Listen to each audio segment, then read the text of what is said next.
My cousin loves to joke around. At the engagement party, my cousin splashed makeup remover on me in front of everyone, saying, "Look, look, my sister looks like a big monkey without makeup."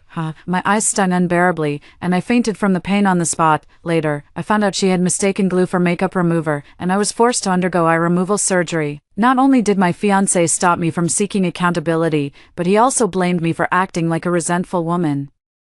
It's just losing an eye, yet you talk about it every day like Shenlin's wife. Your sister was just joking. I didn't expect you to be so petty. After the injury, my vision deteriorated significantly, and I could no longer perform surgeries. The intense frustration led me into depression, yet, just as the wedding date approached, I saw my fiancé and my cousin holding hands on the street. I was both shocked and furious as I chased after them, but unexpectedly, I was hit and killed.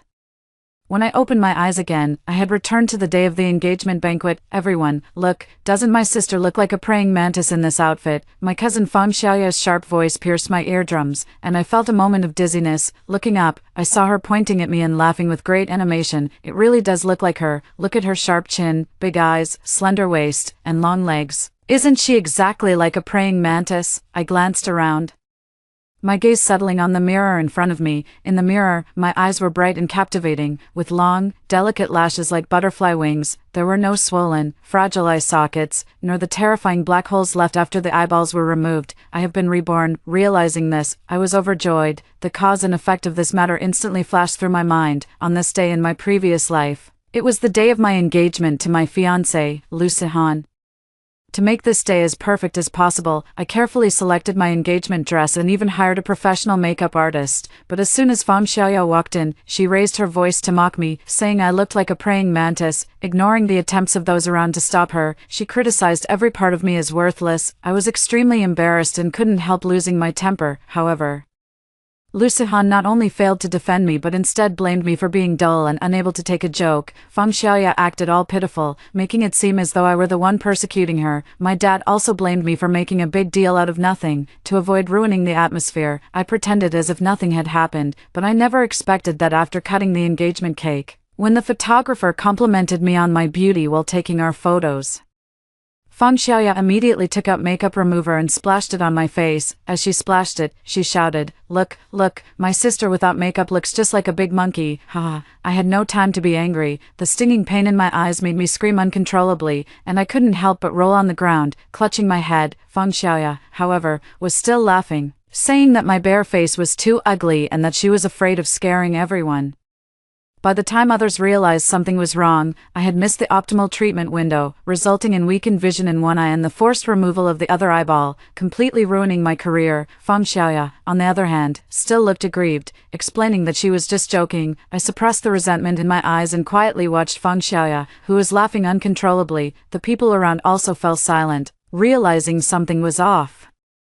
Fang Xiaoya playfully stuck out her tongue and said, "Oh, are you angry? Can't you take a joke? I was just trying to lighten the mood." I frowned, covered my nose, and stepped back. "Fang Xiaoya, did you just eat shit? The smell is so strong. Girls should pay attention to bad breath, you know." Under the watchful eyes of everyone, Fang Xiaoya's face instantly flushed red. Lu Sihan frowned and was about to speak. I burst into laughter. "Oh, I was just joking. Did you take it seriously?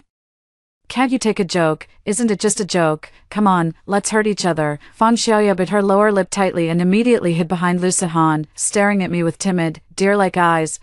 I'll apologize, okay, as long as you're not angry with me, sister, I'll do anything you want." Lu Sihan frowned slightly. "Fang Suihuan, it's too much for you to say that to a girl. Please apologize to her. Forget it, I'm fine. As long as you're happy, that's all that matters." Fang Xiaoya lowered her eyes demurely, but when she looked up, she couldn't hide the glint of pride in her gaze, as if silently challenging me. How did I not notice the ambiguous relationship between them in my past life? Lu Sihan and I could be considered evenly matched. He is a top student, and so am I. We successfully entered the same hospital and became doctors in the same microsurgery department. Just a month ago, the position of the previous department deputy director became vacant. And at the same time, an opportunity for overseas advanced training was presented to us by the hospital. This opportunity is crucial for determining who will become the future deputy director of the department. Who wouldn't want to seize this opportunity to prove their abilities? At this critical moment, Lu Sihan proposed to me. I was overwhelmed by Lu Sihan's sweet bombardment, and Fang Xiaoya kept fanning the flames. "Dear, Lu has such great qualities. You're really getting a bargain." You should be content. What's there to hesitate about? What woman doesn't get married? It's already hard to find a partner in the medical field, and if you miss this chance, you won't get another. Work is a man's domain. What are you doing getting involved? Your task from now on is to stay at home, support your husband, and raise the children. My father also urged me to get married quickly, so I wouldn't end up an old maid who couldn't find a husband. But I never expected that Lu Sihan's proposal to me was merely to eliminate me as a strong competitor. He faints at the sight of blood and has slight astigmatism, making his surgical skills far inferior to mine. Not only do I have excellent eyesight, but my hands are also very steady, making me highly skilled in high-precision tissue suturing techniques. After my tragic death, he got his wish to study abroad, shamelessly claiming my research findings as his own.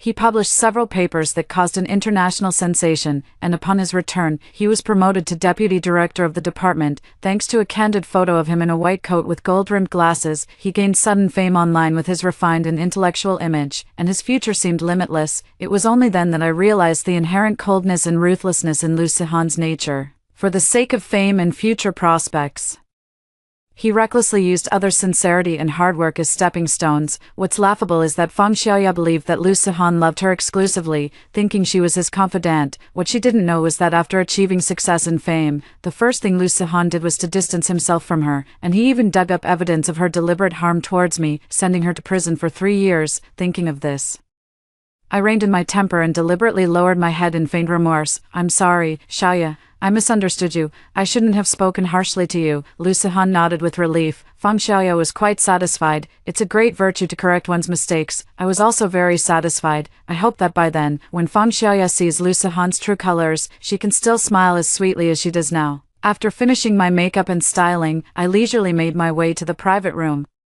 As soon as I pushed the door open, confetti rained down from above. Red double happiness paper cuts were pasted everywhere, filling the room with a joyful atmosphere. The family chatted while eating, shared the engagement cake, and then the photographer suggested taking a family portrait. I feigned shyness and lowered my gaze, saying, "We're not married yet." Everyone started teasing us. Still shy, you're about to get married soon. So aren't you practically family already?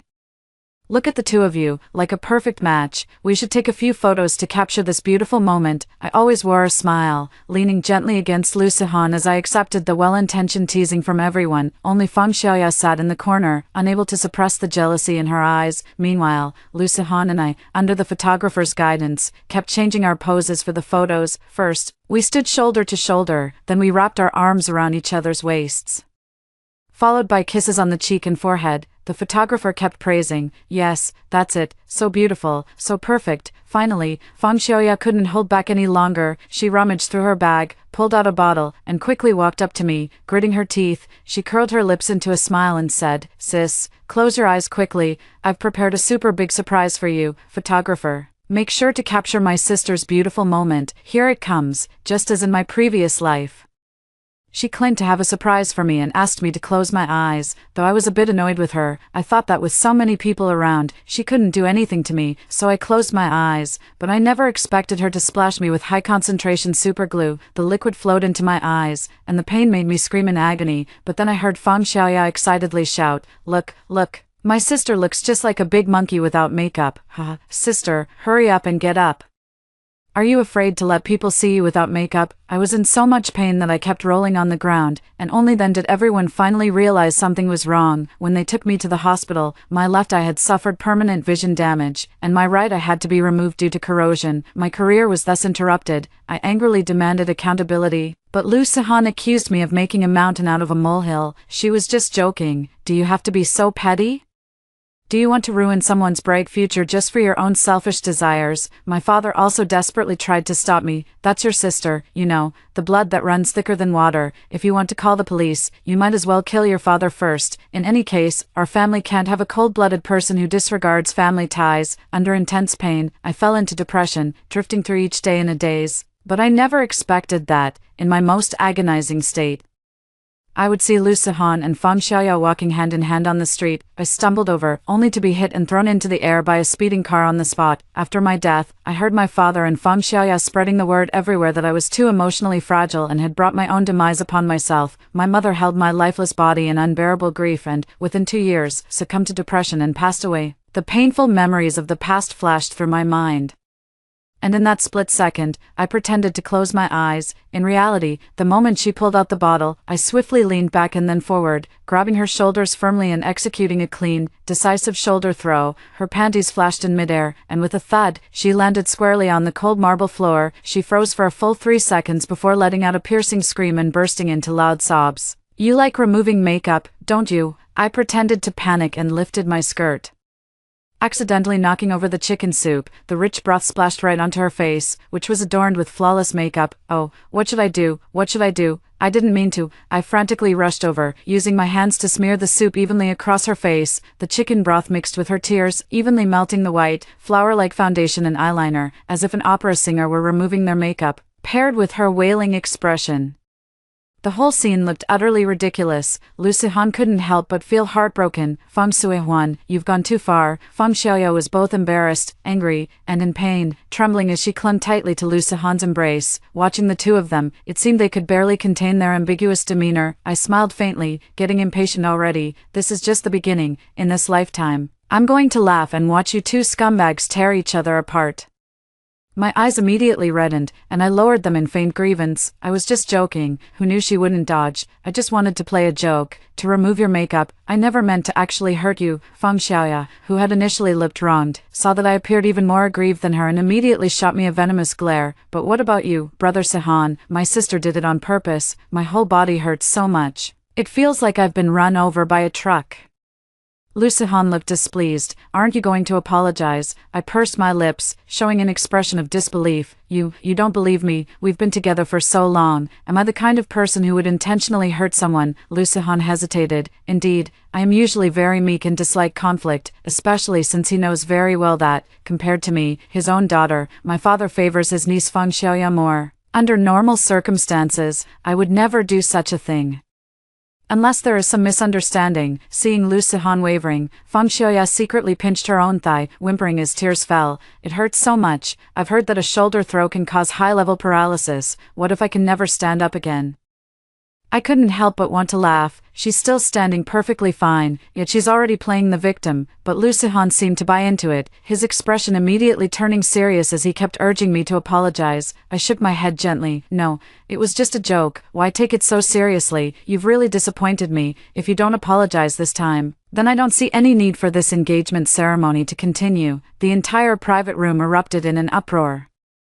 Relatives from both sides began to engage in a heated argument. I simply smiled faintly. "All right, then we won't get engaged." Lu Sihan was taken aback instead, seemingly not expecting me to be so straightforward. He furrowed his brows, adjusted his gold-rimmed glasses, and said, "Feng Shui-huan, you know I've always been a man of my word. Don't regret this later. If it were in the past, I might have found it hard to let go. But now, I just find it laughable. Whoever regrets is a dog, okay?"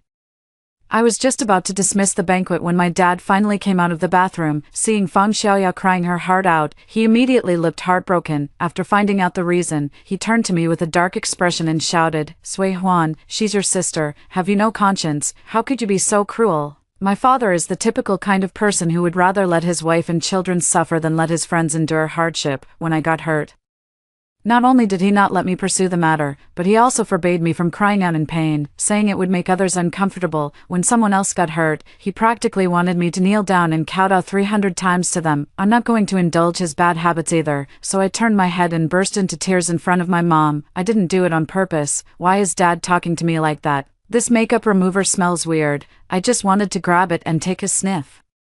Who knew my foot would slip and I couldn't keep my balance? She didn't even dodge, so what does it have to do with me? I threw myself into my mom's arms and poured out all my grievances. My mother's personality is similar to mine in my previous life. She tends to downplay big issues and ignore small ones. To put it nicely, she's quite laid back. To put it bluntly, she's a bit of a pushover. I didn't expect her to stand up for me. I just wanted to make a scene in public to embarrass my father.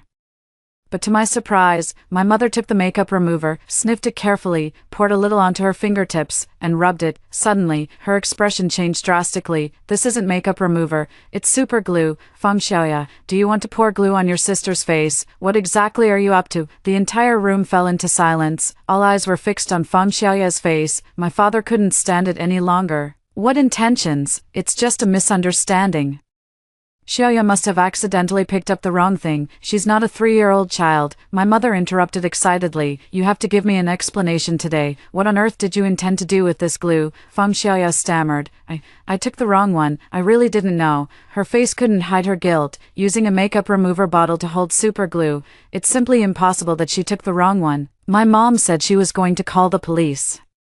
And the scene was in chaos. Everyone tried to persuade her, and my dad panicked, quickly stopping her, pleading with her not to call the police. I'm the one who makes the decisions in this family. I said no, and that means no. Hearing this thunderous statement, my mom smiled. Since you put it that way, let's get a divorce. My dad froze, as if he didn't understand. What did you say? Divorce? I've had enough. Since your wife and children don't matter, then go spend the rest of your life with your relatives. My father's face turned pale, his heart filled with panic, yet he forced himself to appear calm. What did you say? Did I hear that right? At your age, you're talking about divorce like others do. On such an important day as our child's engagement, what kind of act are you putting on here? At your age, with such a big child, who do you expect to marry? Which honest man would dare take you? Let me tell you. Either apologize and I'll act like nothing happened, or, well, don't say I didn't warn you. Relatives also chimed in, urging her to just make do. Since it had been so many years already, it was just a misunderstanding. Clearing it up would be fine. To this, my mother only snorted coldly. You're sick. With just 2 words, she left the whole table of people behind, pulling me out the door without a backward glance. Mom took me and moved out of the house. Along the way, Mom kept a tight grip on my hand, as if afraid she might lose me the very next second. Mom has a gentle personality and rarely gets angry. She holds traditional values and places great importance on family. I felt a bit dazed, not understanding why Mom had suddenly become so forceful. Just as I was puzzled and confused, Mom suddenly hugged me. I'm sorry. I felt a dampness spreading over my shoulder. Mom was crying. I was at a loss, and then I heard her continue to murmur, this time, Mom will protect you. Mom won't let you suffer any harm. Could it be? My heart skipped a beat, and a wild thought suddenly surfaced in my mind. Mom is getting a divorce. Would you like to come with me? She looked up at me, her face full of tenderness. I'm sorry. I couldn't give you a complete family, so that's what she was apologizing for. I wasn't sure how to respond, so I smiled gently and said, Mom, I'm already an adult. Besides, without him, no one will help outsiders bully me anymore. My mom was amused by me, wiped her tears, and asked if I had eaten enough just now, saying she would make a little more for me. I hesitated about whether to tell my mom that I had been reborn, but the dean's call followed closely. The next day, I went to the dean's office early in the morning to discuss the matter of studying abroad. Dean Zhang was once a close friend of my mentor and had witnessed my achievements and progress. She privately hoped I would choose my career and delayed for 3 days, giving me time to think it over carefully. I left the office and just happened to run into Lu Sihan. We work in the same department, so we see each other all the time. Our eyes met, and his gaze was as cold as frost. Back when we weren't together, Lu Sihan was already known among his admirers as the aloof male god, carrying an air of pride. He has always been gentle with me, but this is the first time he has looked at me with such an expression. He didn't speak, and I didn't pay him any attention either. Finally, as the workday was nearing its end, Lu Sihan cornered me in the office. Xiaoya didn't hold yesterday's incident against you, so let's just leave it at that. But shouldn't you apologize to my parents for leaving without saying goodbye?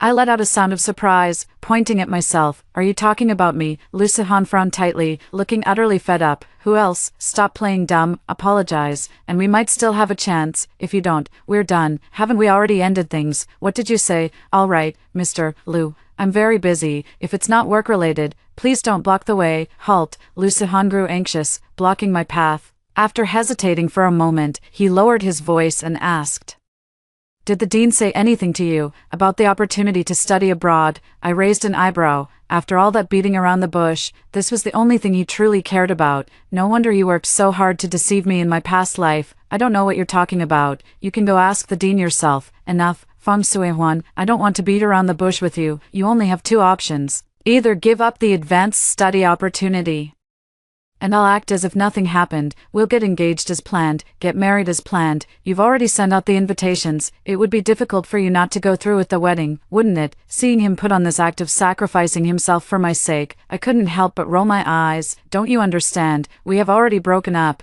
If you keep pestering me, don't blame me for turning hostile. Hearing this, Lu Sihan finally confirmed that I wasn't joking. Nor was I just being stubborn. Frowning, he stepped closer, his tall figure looming over me, exuding a dangerous aura. I couldn't help but step back, my back pressed against the wall, with nowhere to hide. What do you want? He suddenly reached out, gripping my neck tightly. The intense pain and sudden suffocation made my whole body stiffen, and I struggled desperately to break free. Suddenly, footsteps sounded from outside, and a voice chimed in, "Oh dear, sorry to interrupt." Lucihan snapped back to reality and immediately let go. I was able to breathe again, clutching my throat with both hands, hunched over as I gasped for air. Just now, it seemed like Lucihan had genuinely intended to kill. I couldn't help but shiver. Lucihan turned to greet a passing doctor politely, but then turned his head and threatened in a voice only the two of us could hear, 3 days, I want to see you give up your spot. You know how important this is to me. Don't let me down.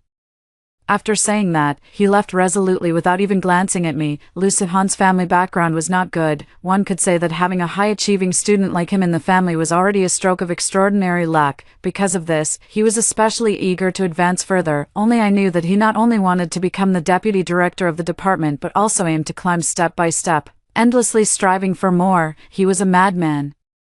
It took a long time after returning to my newly rented apartment for the lingering fear to finally subside. 3 days later, the department announced the advanced training slots, and my name was clearly listed among them. When Lucihan saw it, his face darkened as if it could drip with water, and he stared at me as if he wished he could devour me whole. After the crowd congratulating me dispersed, he walked to my side and squeezed out his anger through gritted teeth. You brought this on yourself. Don't regret it. Every word sent chills down my spine, but fortunately, I would be able to go abroad in a week. After that day, he remained quiet for a long time. On the other side, Feng Xiaoya reached out to me on her own. I didn't want to pay her any attention at first, but she came straight to the department, clutching her bag and waiting for me to finish my surgery. With a tearful face, she grabbed my arm and said, "Sis, Uncle is sick. You should go back and see him. If you don't go, I'll have to bother Auntie instead." I didn't want to go, but I was afraid she would really go find my mom, so I decided to go myself. When we got there, my dad started nagging and ordering me around. Go stew some pig trotters for me. What were you thinking coming empty-handed? I raised you all these years for nothing. You're not even worth a single hair on Xiaoya. And hurry up and call your mom to come over. How can she just leave her husband in the hospital without a care? I just stood there with my arms crossed, watching him. He started making small talk again. Have you made up with Xiaolu? When are you getting married? Stop messing around with useless things. For a woman, the most important thing is to find a good man and settle down. What's that quota? Give it to Xiaolu. What use do you have for such a good job? I looked my father up and down. He didn't seem injured, but he was all bundled up. Probably faking it.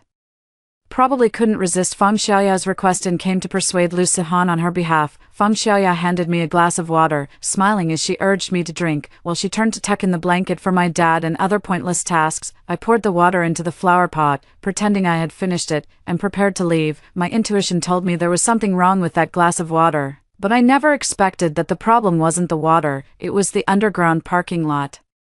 I was just about to get into the car when suddenly a hand reached up from behind me. You're Feng Suihuan, right? I've been waiting for you for a long time. The man's voice was hoarse and low as he roared, covering my mouth and nose with a cloth soaked in a drug, forcibly dragging me into the van next door. Before losing consciousness, I saw Lucihan appear in the elevator lobby. I pleaded with him with my eyes, but he indifferently averted his gaze and closed the elevator door.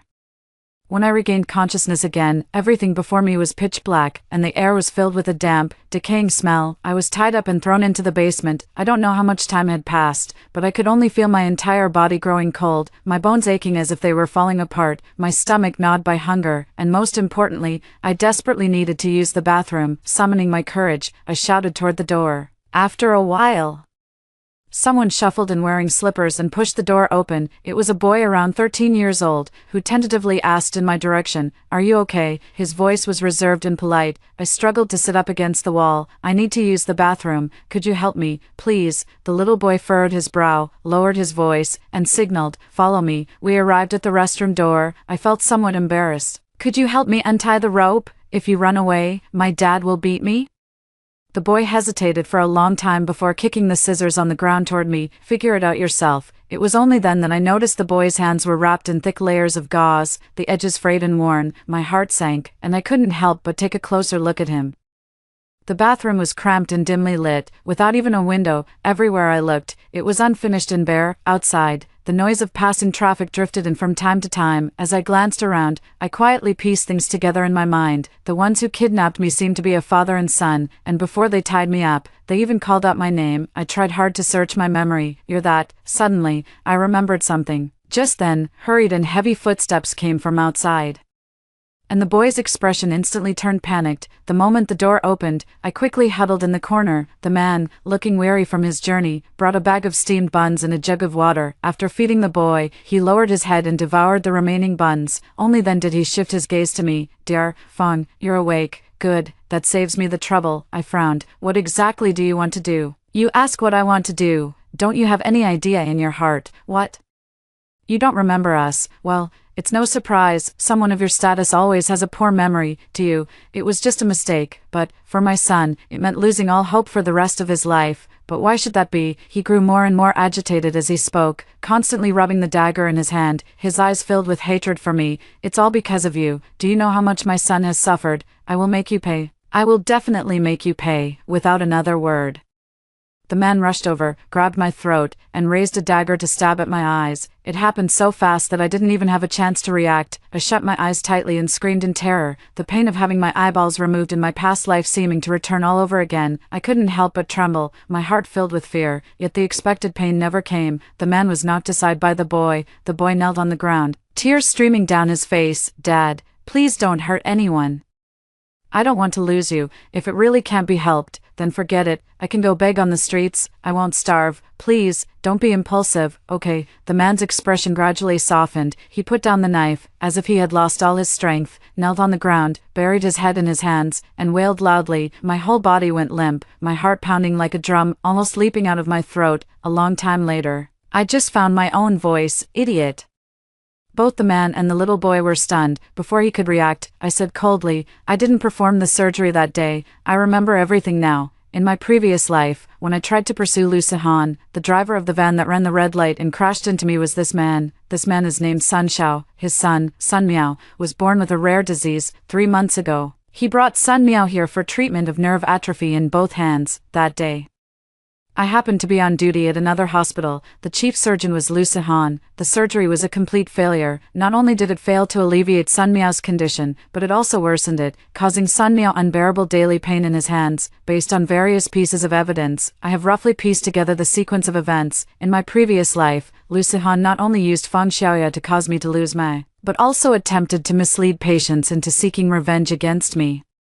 I never expected that, even in this new life, Lu Sihan would remain so malicious. I explained the entire situation to Sun Xiao as it happened and promised to take him for a re-examination and personally perform the surgery. Sun Xiao was half convinced but ultimately persuaded by Sun Miao. Dad, I remember the doctor who performed my surgery back then was indeed a male doctor. Sun Xiao seemed to think of something, and a flash of anger rose in his eyes. Damn it, he dared to mess with me. He immediately reached for his phone to make a call. Just then, the door was kicked open from the outside. My mom suddenly appeared, frantically looking around. When she saw me, she shouted excitedly, Huan Huan. At the same time, several police officers rushed up from behind her and surrounded Sun Xiao and Sun Miao. Sun Xiao panicked. You tricked me too. My mom hugged me. Not even having time to cry, she turned her head, saw Sun Xiao, and immediately swung her bag at him.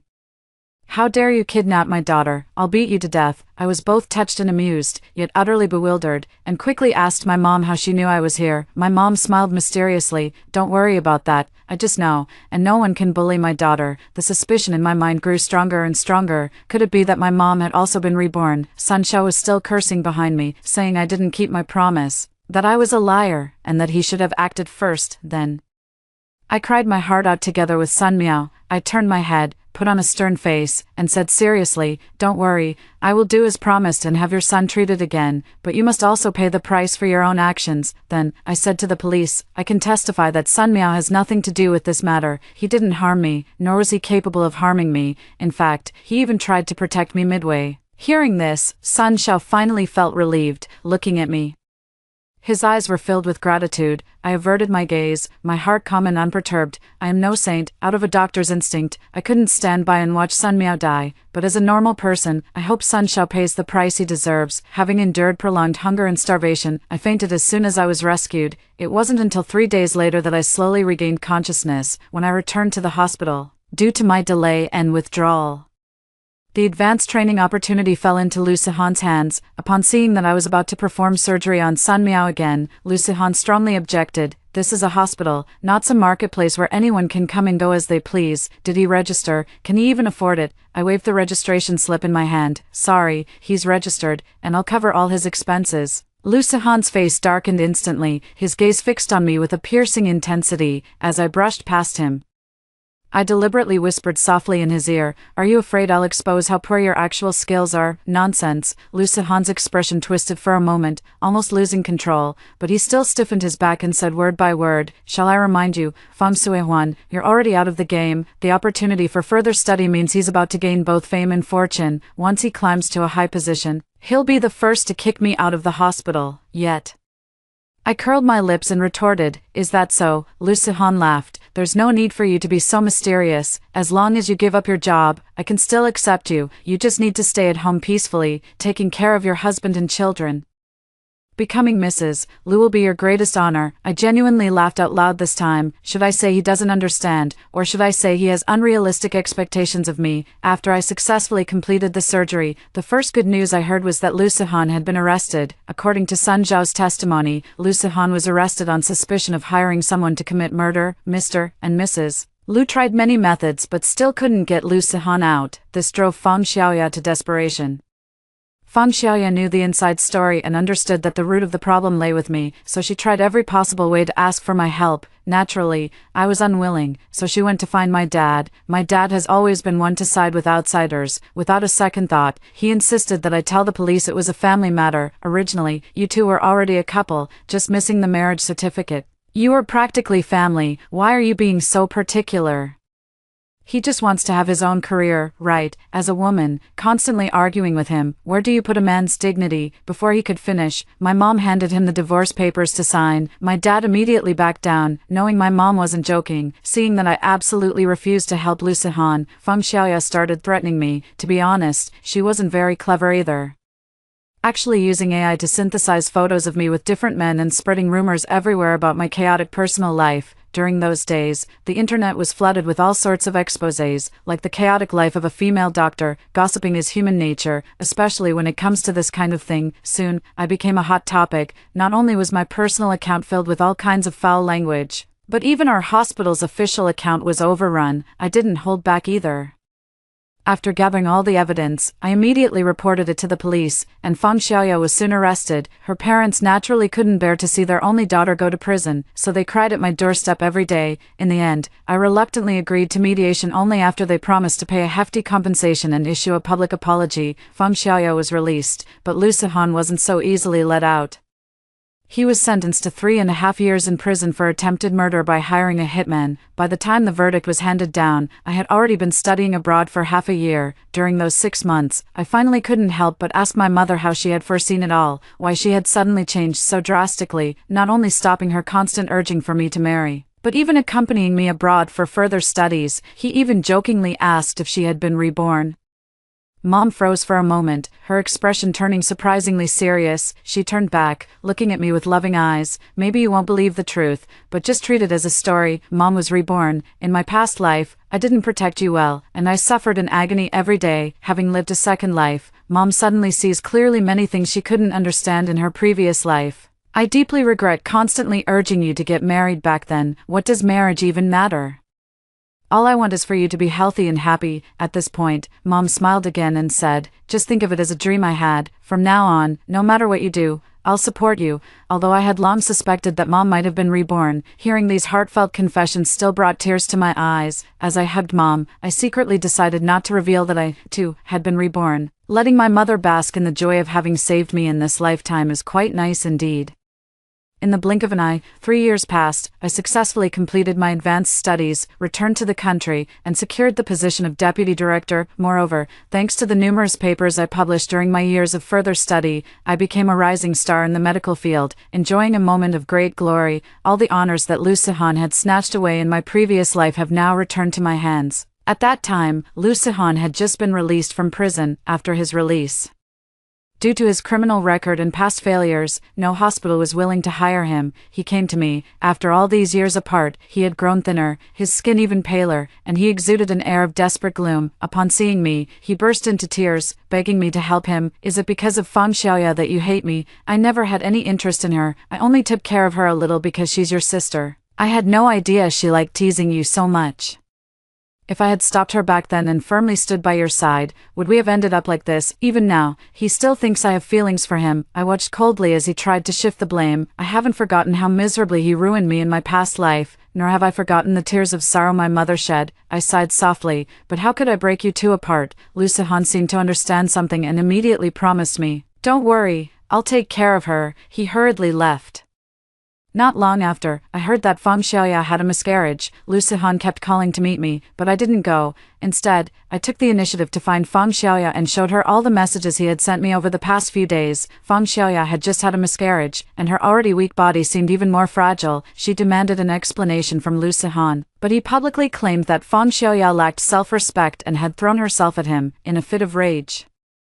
Feng Xiaoya stabbed Lu Sihan 48 times in public. Every strike missed the vital points, yet each landed on specific nerves. After all, she had a background in medical studies. Lu Sihan didn't die, but he lost control of his facial expressions and limbs, twitching every dozen seconds or so, while I led a team in achieving high-precision surgeries for patients in remote mountainous areas using AI. Lu Sihan, amid discrimination and bullying, drove in a rage and ran over Feng Xiaoya on the street.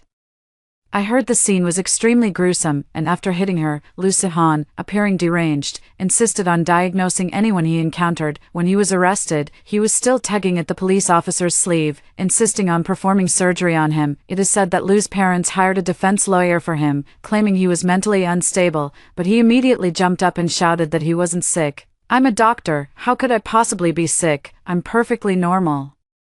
I request a re-evaluation. In the end, Lu Sihan got his wish and was sentenced to death. He sent someone to convey his wish to see me one last time. I did not go. In this life, and the next, I only wish to be forever and ever apart from him, never to meet again. After hearing the first story above, what are your thoughts? Feel free to share your opinions in the comments section. Next, there is another similar story. Let's continue to see. In my past life, I was child-free, but my husband changed his mind in middle age, forced me to get pregnant, and I died from massive bleeding in the delivery room. Reborn into this life, I bound him to the blessed offspring continuation system. Whenever a family member wants a child, he has to carry it. Mom, would you like twins, triplets, or even quadruplets? Honey, keep going. More children mean more blessings. My husband, with a body that looked 10 years older, retreated in terrified frenzy. "No, I never want to give birth again. That won't do. Our mother hasn't had enough of raising kids yet. Keep having them until old age. Keep raising them until old age." How adorable. If only I could have such a beautiful daughter too. The moment I opened my eyes, I heard my husband sigh with emotion. "Why not let Penny have another baby? You're not too old anyway." I've seen news about women in their 50s and 60s giving birth to twins.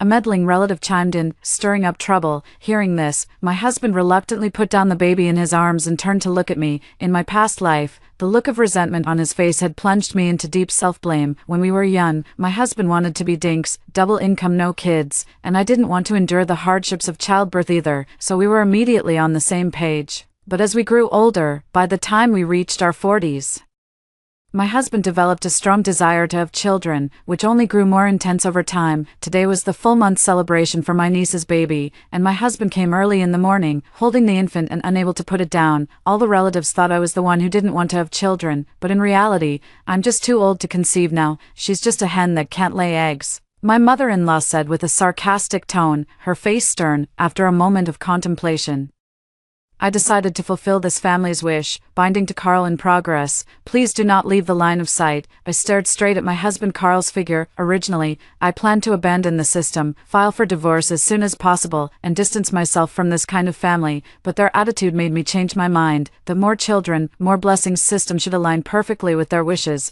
except now, the one having the children will be Carl instead of me. Mom, I'm going out for a while. Can you take more photos for me? Carl suddenly covered his mouth and rushed to the bathroom outside, vomiting violently. I smiled coldly. Just the morning sickness of early pregnancy would be enough to torment him for a while. In my past life, due to our ages, natural conception was hopeless, so my husband wanted to use technology to force me to get pregnant. In the end, as he wished, I became pregnant, but the various pregnancy symptoms made me suffer immensely.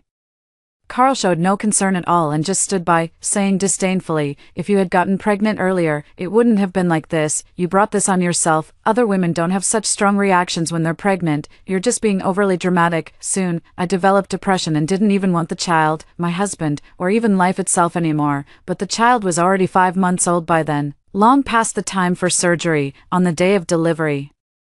The situation was critical. When the doctor asked him whether to save the mother or the baby, I lay on the cold operating table and clearly heard him say without hesitation, "Save the baby at all costs. I can't lose this child." In the end, I died a tragic death in the delivery room from massive bleeding. Outside the door, Carl carefully cradled his newborn son, grinning from ear to ear. I never thought I'd get a second chance at life, listening to Carl retching violently in the bathroom.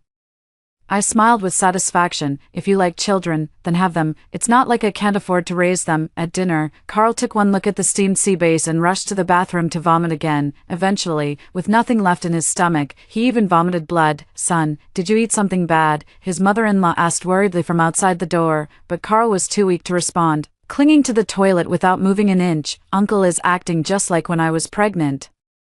Vomiting so badly, it's really uncomfortable." The niece muttered softly, "Don't talk nonsense. How could a man be pregnant? Your uncle just ate something bad and has an upset stomach," the mother-in-law said disapprovingly, giving her a sidelong glance. At the dinner table, I had the best appetite of all, having starved for too long in my past life. No one can make me suffer in this one. After eating and drinking his fill, Carl finally emerged, too weak to stand straight, and was helped home by his mother-in-law. In the middle of the night, while I was racking my brains over the company's proposal, Carl approached me reeking of sour body odor. "Take a day off tomorrow. I've made an appointment with the doctor." "Okay, remember to bring your ID card, and don't eat those snacks tomorrow. They're not good for the baby." "Okay." I was immersed in my work and responded with a few perfunctory words. Carl let out a deep sigh and said unhappily, "People our age already have grandchildren, yet we're still struggling with pregnancy. Can't your belly do me a favor for once?" I stopped what I was doing and cut off his complaints. "Having a child is a matter for both of us. It's not necessarily just my issue. Why couldn't it be that you're the one who's not up to it?"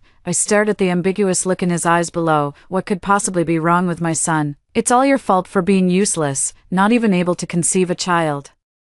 When will I ever get to hold my grandchild?" My mother-in-law had been eavesdropping at the door. Seeing her son humiliated, she rushed in to back him up. Seeing the identical expressions on this mother and son's faces filled me with irritation. I turned off the computer and rubbed my throbbing temples. "What's the rush? Isn't it just about wanting a son and grandson? Tomorrow you'll get your wish." Carl's cold expression softened slightly, and my mother-in-law also broke into a smile.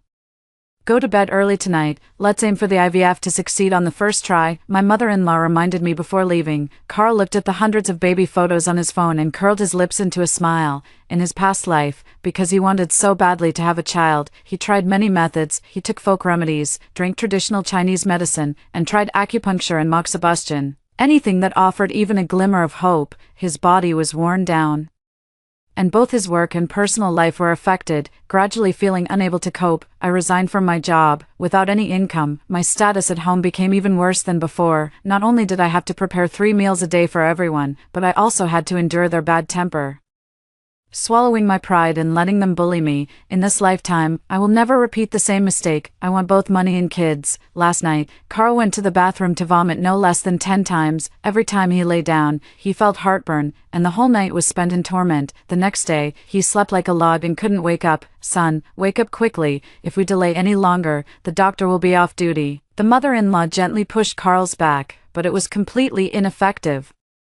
"Maybe I should take over, otherwise we might miss our appointment with this doctor if we're delayed." Mother-in-law stepped back worriedly. I reached out and slapped him hard across the face. Still not awake. Then I slapped him again. "My face hurts." "Why did you hit me?" Carl asked, opening his bleary eyes. "It was Mom who told me to call. Ask her if you don't believe me." Carl met his mother-in-law's guilty gaze but didn't make an issue of it. "It's almost noon. If we don't wake up now, we won't make it for the IVF procedure today." "Don't blame Mom." Her husband checked the time on his phone and hurried off to wash up. We arrived at the hospital half an hour later. "First, go get a blood test. If the results are normal, we can schedule the surgery." Both Carl and I had our blood drawn. The half-hour wait felt incredibly long, and I couldn't wait to see his surprised expression.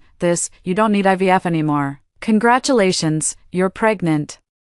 The doctor frowned and gave Carl a sympathetic look. Honey, are you pregnant? I smiled without answering. To be precise, you're the one who's pregnant. The doctor pointed at Carl, who incredulously dug at his ear, but faced with scientific data, he had no choice but to accept reality. How is this possible? I'm a man. How can a man get pregnant? The doctor hesitated before mysteriously explaining. I've delivered babies for several male couples before. It's not that unusual. Hearing this, I felt like giving the system a big thumbs up. Turns out I'm not the only one who got revenge on my husband. Since the doctor is a sensible person, it saved me a lot of trouble. Since the doctor is so experienced, I'll have my husband's prenatal checkups done here from now on. Here's 100000. Keep it safe. There'll be a big red envelope after the baby is born. The doctor swiftly tucked the cash into the drawer and assured me.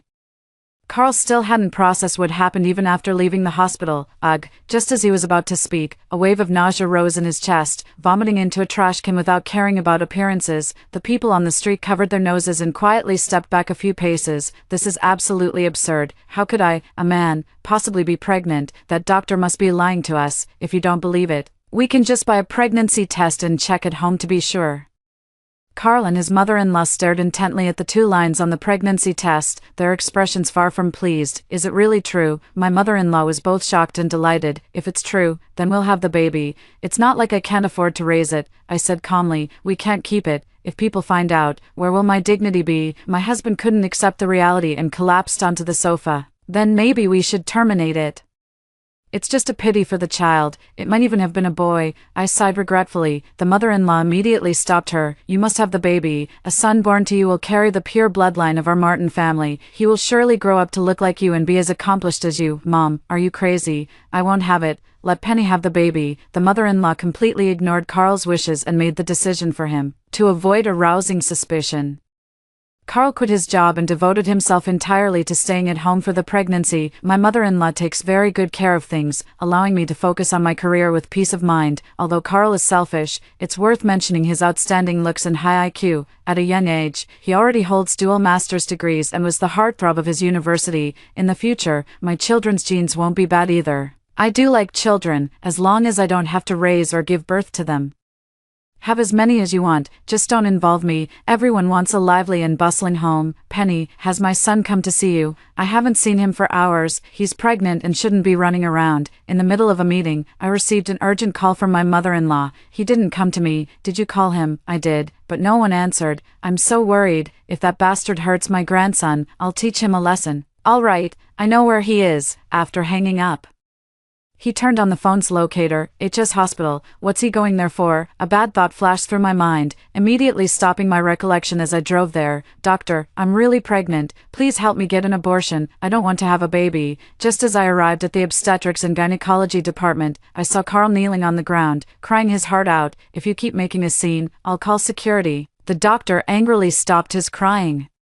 The nurses and other patients nearby gathered around, pointing and whispering, Sir, you shouldn't be in the obstetrics department, you belong in psychiatry. Which family let the lunatic out? A grown man actually fantasizing about being pregnant. What a joke. Carl, both embarrassed and angered by the surrounding chatter, caught sight of me and quickly grabbed my arm. This is my wife. She can confirm that I'm pregnant. Honey, hurry up and explain to the doctor. I can't keep this baby.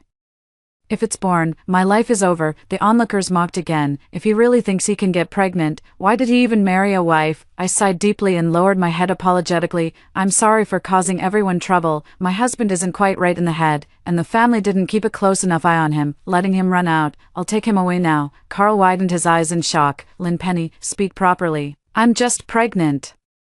I forced an awkward smile and dragged him out by the arm. Fortunately, after vomiting for a month, he had lost quite a bit of weight and was much weaker than before. Back home, I told my mother-in-law what had happened at the hospital, and a loud slap landed on his handsome face. I'm telling you, if you ever have such thoughts again, I won't have you as my son. Mom, I need to get back to work now. I've been delayed for so long, and my pay will be docked. The previously furious mother-in-law immediately changed to a smiling face. Go ahead, I'll make your favorite sweet and sour pork ribs for dinner tonight. Mom, I'm your real child, she's the outsider. My husband gnashed his teeth and roared angrily, while my mother-in-law gave him a big slap. Now the whole family depends on her to make money. Without her, we'd all be starving. I glanced at Carl's darkened face and secretly rejoiced in my heart. Returning to my job, I worked with full energy. This job is not only about my future livelihood but also about my self-worth. In my past life, it was precisely because I quit my job and stayed at home that I gradually became a haggard housewife, even mocked by them as just a nanny without any income who served them wholeheartedly. Those days of having to ask for money and being accused of spending recklessly. I still don't want to recall them even once more. Hungry, come eat. I made all your favorite dishes today. As soon as I stepped through the door, my mother-in-law enthusiastically helped me with my luggage. Carl sat on the sofa with a dark expression, snorting coldly. Getting a little money and you're already floating. I could earn money too, if I hadn't quit my job because of the pregnancy. Have you taken your medicine today? Stop playing with your phone. The radiation isn't good for the baby. Her mother-in-law turned around, snatched the phone away, and handed him a bowl of dark, murky medicine. Just the smell of this makes me nauseous. Can I skip it? I'm not even sick. Why do I have to drink this 3 times a day? This medicine was specially brought from my hometown. Just keep drinking it until you give birth. It guarantees a baby boy. I stared anxiously at his belly, which hadn't yet shown any signs of pregnancy due to the early stage. But if our son were harmed by folk remedies, the loss would outweigh the gain, master. Rest assured, no medicine or external force can harm the fetus. The baby in his belly is formed by your shared will. As long as that will remains unbroken, the baby will be safe. Only then did I feel relieved and sat down at the dining table to heartily enjoy the delicious food. I won't drink it. All you talk about is your grandson. I'm your own son. Why don't you care about me? The mother-in-law was furious. You're a grown adult, yet you're still bickering with your own child. Whether you want to or not, you're going to drink this. The mother-in-law forcibly shoved the food into Carl's mouth, while the commotion around them grew louder. After finishing my meal, I lay on the bed and played with my phone. This was the kind of life Carl used to live. Meanwhile, I, being pregnant, not only had to do household chores but also cook. The mother-in-law said that pregnant women should stay active to make childbirth easier later on. She even said she was working in the fields the day she gave birth to Carl, so I must not slack off either. Carl's life now is much better than his past selves. I shine brightly in my career, but at home, it's utter chaos. Pregnancy turned out to be more challenging than Carl had imagined. Not only did he have to cope with physical changes, but he also needed to manage the emotional fluctuations caused by hormonal instability. However, Carl was accustomed to bossing his mother around and used his pregnancy as an excuse to order her about. I want durian. I heard this thing helps with fetal growth. The first time, my mother-in-law didn't hesitate to spend $300 to buy it. I want to eat cherries. They're good for blood replenishment. Last time at the hospital, the doctor said I was a bit anemic, gritting her teeth. My mother-in-law spent another $300 to buy a box. I want to eat hot pot. And also spicy strips. Eating these things will only make you heaty and do no good. Have some goose eggs to cleanse fetal toxins, so your future grandson will be fair and clean. Carl turned his head away and pursed his lips tightly. I just want to eat spicy food. The idea of goose eggs cleansing fetal toxins is nonsense. You only believe in these things because you're uneducated. The mother-in-law exploded. If you weren't pregnant, I would have slapped you already. You refuse to eat this and that, always indulging in those expensive yet useless things. Even with Penny working to earn money, we can't afford your spending like this. Carl actually cried, tears streaming down his face. It was you who made me have this baby, and now you blame me for spending money on food. Fine, just abort it. I don't even want to have it anymore. If you're pregnant, you have to keep it. From now on, you'll eat whatever I make. No picking and choosing. If I weren't your own mother, who else would genuinely care for you like this? My mother-in-law also pulled a long face, looking aggrieved. I had already known about all this from the surveillance footage. As long as the child is fine, I don't want to get involved in Carl's grievances or my mother-in-law's accusations. If I meet my performance targets this month, I can be promoted to manager. By then, an annual salary of $1 million won't be a problem, while I was working overtime every day. Leaving early and coming home late, giving my all to build my career. Carl's antics dealt me a heavy blow. I want to report her for cheating during marriage. Carl barged into the office, his belly protruding under a loose short-sleeved shirt. Manager, your husband is causing a scene outside. Should I bring him in? I waved my hand, rubbed my tired temples, and walked out. Whatever it is, let's talk about it at home. What are you doing here? Carl, with his hands on his hips, yelled at me. Haven't seen you for days. Turns out you've got a mistress. Do you even have a conscience? I'm still carrying. He stopped himself just in time, preventing them from finding out about his pregnancy scandal. I've been busy with work all day. I worked late last night and slept in the office. What nonsense are you thinking? Go back now and don't interrupt our work. I gave him a wink, but he just didn't get it. Manager, the Sea Harriman wants to see you in his office. The assistant's words made me hear the sound of my dreams shattering. Penny, you've performed excellently at work, but if your personal life isn't proper, it could have a negative impact on the company. This promotion will go to someone else for now. We'll reconsider after you've sorted out your family matters. I suppressed my anger and walked out of the office. Carl was sitting on the sofa, sipping milk tea and eating desserts. At home. He's tightly controlled by his mother-in-law and can't even touch these things. Carl, you accused me of cheating. What evidence do you have? If I didn't have evidence, would I come to your company to make a scene? Here's a photo of you kissing a man. It's so high definition, don't even think about denying it. Carl raised his phone. It was sent by an unfamiliar number. In the photo, I was negotiating with a business partner at a dinner table. But someone with ill intentions used a forced perspective to make it look like we were kissing. At the time, only I, the business partner, and Linda were present, and the only beneficiary of this farce is her. Are you stupid? You're being used as a pawn and don't even realize it. Pregnancy really does make you dumb for 3 years. I scolded in frustration, angry at her lack of progress. Because the promotion was snatched away, Lynn became my immediate superior and often made things difficult for me. Key clients were taken away, and business was snatched from my hands. As Carl wished, I became idle. Last night, Carl sneaked out to have hot pot, and unexpectedly, her water broke that very night, showing signs of labor. Mom, it hurts so much, I can't take it anymore. I want an epidural, I want a C-section. What's the point of pain relief? That stuff is bad for the grandson. Just go for natural birth, it helps you recover faster, you'll understand later. Although the mother-in-law felt sorry for her son, she was even more eager for the arrival of her grandson. Her tone when comforting Carl carried an extra edge of impatience. In my past life, I too endured the agony of childbirth, and my mother-in-law had also pressured me into opting for a natural delivery. Carl also advised me to stick with natural childbirth, educating me about the risks of C-sections. Yet he didn't mention a single downside of natural delivery. This time, when it was his turn to give birth, he was in excruciating pain as soon as his cervix dilated just 1 centimeter. I really can't take it anymore. Doctor, I need an epidural. I lowered my head and repeated the exact words he had once said to me, giving them back to him unchanged. An epidural will make your waist hurt. And a C-section is too risky. What if the scalpel harms our son? You should just stick to a natural birth, you'll be able to walk right after, with no wounds at all. My mother-in-law nodded repeatedly and gave me a thumbs up. Carl flushed red with anger at me. Don't give me that useless nonsense. All I know is that I can't stand the pain anymore. I want the epidural now. Just bear with it a little longer. The first birth is always a bit painful, but the second one won't hurt as much. I held his hand and gently reassured him. Get lost, a second child.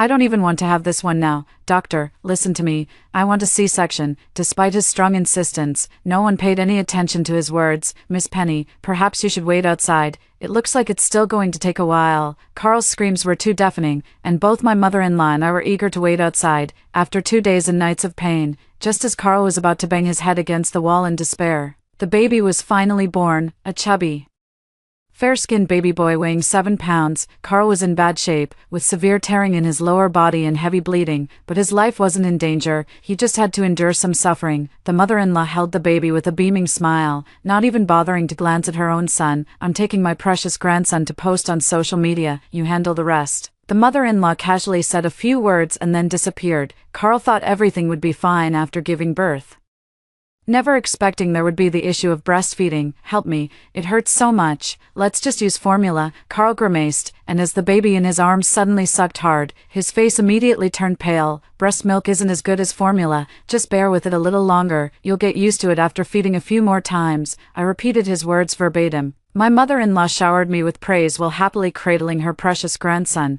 but her joy was short-lived. Shortly after Carl was discharged from the hospital, she mentioned needing to return to her hometown for the wheat harvest. Son, daughter-in-law, we still have farmland back home. I'll come help take care of the grandson once he starts kindergarten. I let out a cold laugh. Her calculating intentions were practically leaping into my pupils. Carl, holding the child with dark circles under his eyes, said in disbelief, if you leave, how am I supposed to take care of the baby alone? What's the worth of the wheat at home? Weren't you the one who kept nagging day and night for a grandson? Now that I've given birth, you want to retreat back to the countryside. Seeing her scheme exposed, mother-in-law decided to drop the act. I'm too old to take care of a child. It's such a waste for both of us to stay home raising kids without earning money. Why don't you give the child to me? I'll take them back to our hometown to raise. Carl tightened his arms around the child in his embrace, perhaps because it had come from his own body. In just a few short days, his affection for the child had grown immensely, and he became increasingly critical of his mother-in-law's childcare methods. What kind of diaper is this? It's making their bottom all red. Don't feed him porridge. He's still so young. Don't kiss him. Saliva is full of bacteria. What if he gets infected? Faced with Carl's constant criticisms, her mother-in-law endured it several times in silence. Finally, unable to bear it any longer, she decided to return to her hometown for a while to enjoy some peace and quiet. I didn't ask to go back to farming before I had you, and now that the baby's born and it's hard to take care of with all the late-night feedings, you just want to hide. Is that it? Yeah, whoever gave birth should take care of it. Carl was so angry that her milk got blocked, and she had a high fever that wouldn't go down. And since I was the only breadwinner in the family, my mother-in-law didn't dare to expect me to help. I was quite happy to have some peace and quiet. The next day, my mother-in-law returned to her hometown. Carl took on the tasks of childcare and household chores, harboring resentment toward his mother-in-law. The two of them no longer kept in touch. A year passed like this, and Carl had become proficient in taking care of the children and household responsibilities. Meanwhile, I regained the C. Harriman's favor by cleaning up many messes at work. I was promoted to deputy manager, and my salary doubled. My colleague had a baby girl today, so adorable. How about we have one too? I looked at his belly with an unclear meaning. He fearfully covered his body. You can have the baby if you want, but I'm definitely not giving birth. But a month later, staring at the pregnancy test showing 2 lines, he was dumbfounded. Just that one time without protection.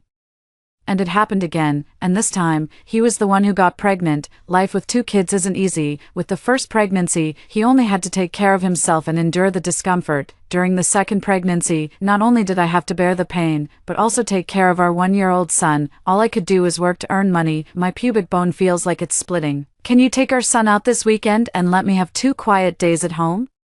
Carl sat on the sea harrow with a sallow complexion, panting after just a few more words. Clearly a case of severe blood and qi deficiency. Xiao Jing asked me to go shopping tomorrow, and I have a business trip the day after. Can you hold on a bit longer, or maybe just swallow your pride and call your mom over?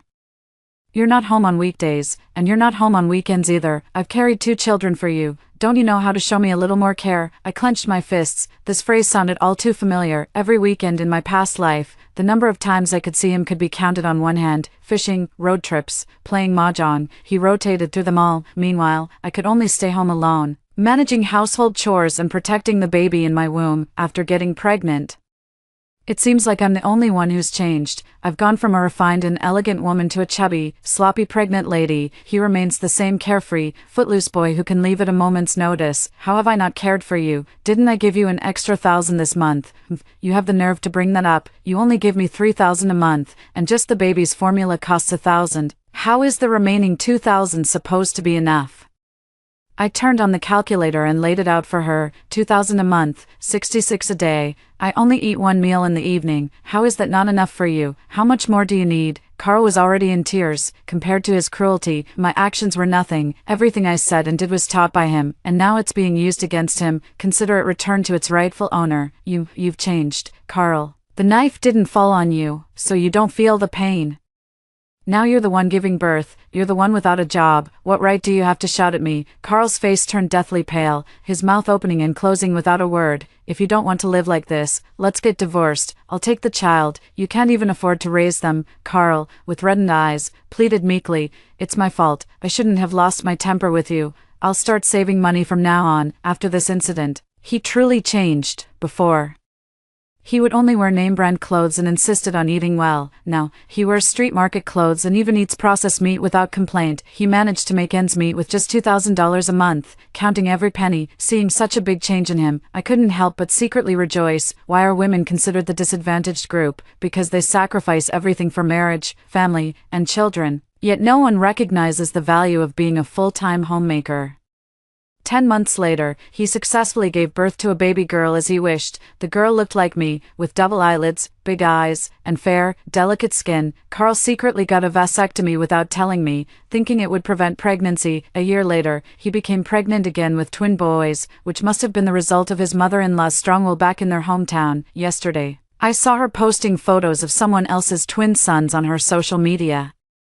Since his own mother wanted him to have children, I naturally wouldn't hold back either. We already have both a son and a daughter. Maybe we shouldn't keep this pregnancy. I secretly called my mother-in-law and, upon learning about the blessing of having twin grandsons, rushed over overnight. You must have them. Twins are a rare blessing that can't be sought after. They must be born, or else don't call me mom. The hardship of carrying twins is double that of a single pregnancy.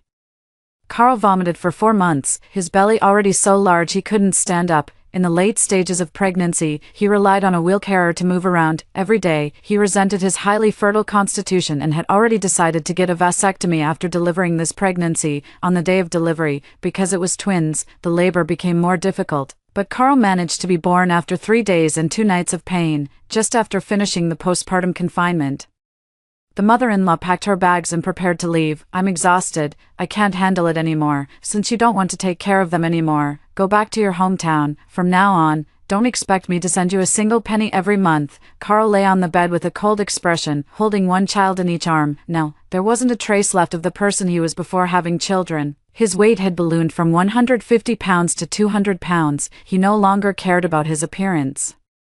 And sometimes he didn't even have time to wash his face. His clothes were always stained with dirt and milk. He went from being a trendy guy to a super chubby dad in no time. Isn't this a bit much? She is your biological mother after all. I feigned concern. I had you so you'd take care of me when I'm old. If you don't give me money, I'll sue you. Carl threw up his hands. Go ahead and sue. Everyone else has their grandma helping with the kids.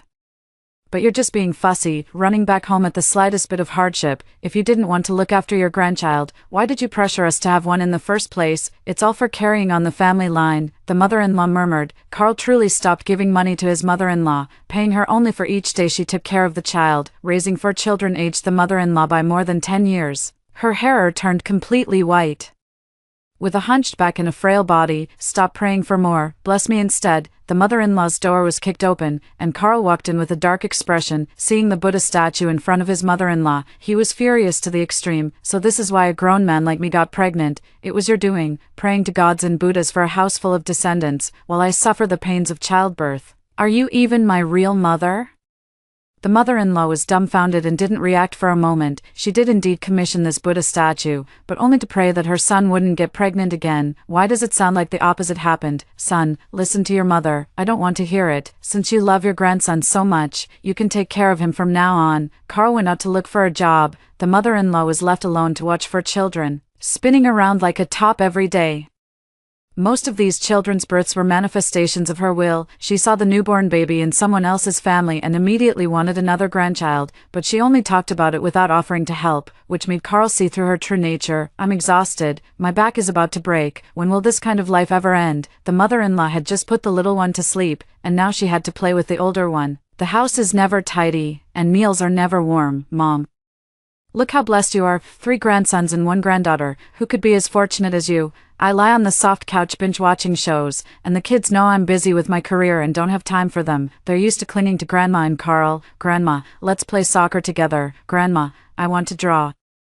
I want to play with water. Several children gathered around her, chattering non-stop. The mother-in-law covered her ears in pain, closed her eyes, and took a deep breath. Stop arguing, or I'll beat you all. Carl heard this and said, you dare. They all came from my womb. If you dare hit them, I won't let you off easy either. The mother-in-law was frightened by Carl's fierce gaze and didn't dare to lose her temper again. Honey, I bought a batch of cameras online and installed them in every corner of the house. I'll connect them to your phone later, so you can always check on the kids when you're outside. Thanks, sweetheart. Carl dressed up confidently and went out to look for a job. While it was time for me to return to my own work, in the evening, Carl came home angrily. I can't believe someone with 2 master's degrees can't find a job. What's wrong with these companies nowadays? I curled the corner of my lips.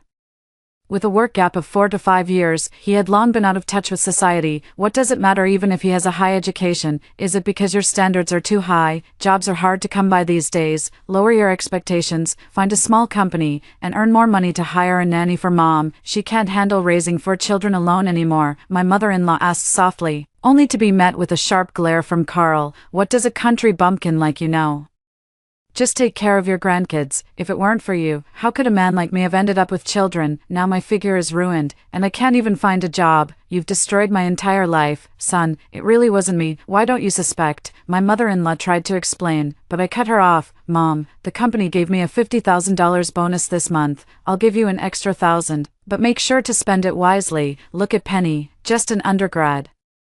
But now she's making $70,000 to $80,000 a month. If I hadn't had kids, I could have been earning $1 million a year by now. Carl grew angrier as he spoke, even giving the children a hard time, but he dared not provoke me. No, all the household expenses rely solely on my income. Work may be stressful, but my off hours are leisurely. From Monday to Friday, I go shopping and get beauty treatments, and on weekends, I hit the yoga studio and gym. Not only has my face become more youthful, but my figure has also grown even more stunning. Carl's sense of inferiority welled up inside him. The determination to find a job was strong, but confidence alone wasn't enough. Returning to the workplace was no easy task, otherwise, there wouldn't be so many stay-at-home moms struggling to find work. Soon, he faced a setback. A week passed, with Carl leaving early and returning late every day, carrying over a dozen resumes, yet unable to distribute even 5 of them. Still no luck. Why don't you just help Mom with the baby? Your wife is so good at making money anyway, and we don't rely on your small earnings. Lately, Mom's been feeling more and more pain in her back. Take her to the hospital tomorrow. Carl, humiliated and angry, snapped, "What's there to see? I'll definitely find a good job and show you all." A month passed, then 2 months. Carl was gradually defeated by reality, and I knew the time had come. System, I also want a daughter, okay? It will take effect immediately. Carl returned home in despair, a familiar sensation welling up inside him. He immediately rushed to the bathroom to vomit and skillfully used a pregnancy test. Then she joyfully raised the pregnancy test and exclaimed, "I'm pregnant," recalling his reluctance during previous pregnancies. This time I saw nothing but relief on his face. "How come you're pregnant again? Tomorrow, Mom will take you to the hospital to get rid of it. We already have 4 kids at home. How can we afford to raise so many?" I waved my phone and said, "I got a promotion and a raise today. My annual salary is $1 million now. Honey, have as many as you want. I can afford to raise them all." My mother-in-law shot me a resentful glare. Carl happily rubbed his belly, radiating paternal pride. 3 years later, I successfully had 4 sons and 2 daughters. Mommy, I love you. Mommy, I love you too. Never thought I'd reach middle age with both a son and daughter by my side. Son, please stop having children. I'm genuinely afraid I might not live to see tomorrow. Should I just stay home idle if I don't have kids? You used to adore grandchildren so much. Why not make another wish for me to conceive triplet sons this time? The mother-in-law was so frightened that she dropped the idol, shattering it into pieces. What a tragedy. After hearing the second story above, what are your thoughts? Feel free to share your opinions in the comments section. Next, there is another similar story. Let's continue to see. In my previous life, my sister swapped her son with my child. Unexpectedly, 25 years later, my son became a street thug, while hers rose rapidly in the world, becoming a CEO at a young age, buying me a villa, and sending me on trips around the globe. She stormed into his company with a paternity test, only to be thrown out by security. Mr. Smith said even if you're his biological mother, you never raised him, so he won't acknowledge you. She crashed her car into me in a fit of rage. When I opened my eyes again, we were back on the day we swapped our children. This time, my sister clutched her own child tightly, laughing wildly and triumphantly. "From now on, you can be the mother of a troublemaker. The mansion and endless wealth will all be mine." When she said this, perhaps because she was too happy, my sister's voice was very loud. Everyone in the room froze. My husband was standing right beside me at that moment, and hearing this made him even more furious. "What do you mean, little punk? Who are you cursing at?" As I gazed at the soft, delicate child in my arms, my expression was dazed. I had actually been reborn on the very day my sister swapped our children. In my previous life, my sister, coveting the millions my husband and I had, secretly switched our sons. Her scheme was well calculated. Both my husband and I were high earners, and our family's financial situation was incomparably better than hers. She and I have never gotten along since childhood. By swapping the children, not only could she get me to raise her child for free, but she could also vent her anger by mistreating my child as a form of revenge. Once her son inherits our family fortune, she could then reveal the truth with a paternity test and happily reunite with him. What a delightful plan. Unfortunately for her, reality turned out far less rosy than she had imagined. 25 years later, her son did indeed achieve great success, becoming a billionaire CEO. I live in a luxurious villa with my husband and travel the world with the fortune he gave me. But my son was raised by her to become a street thug, and their relationship is nearly broken. My sister wouldn't give up and eagerly took a paternity test to reunite with Sam Smith. Only to be thrown out by the company's security guards. Sam Smith outright refused to acknowledge her as his mother and instead hurled insults at her. In the midst of a breakdown, my sister drove my brother-in-law's bus and collided with my car, killing us both. I never expected that I would be reborn because of it. Seeing my sister gloating while holding her own child, I suddenly understood she had been reborn too. Hearing such words from her husband, the sister wasn't the least bit afraid.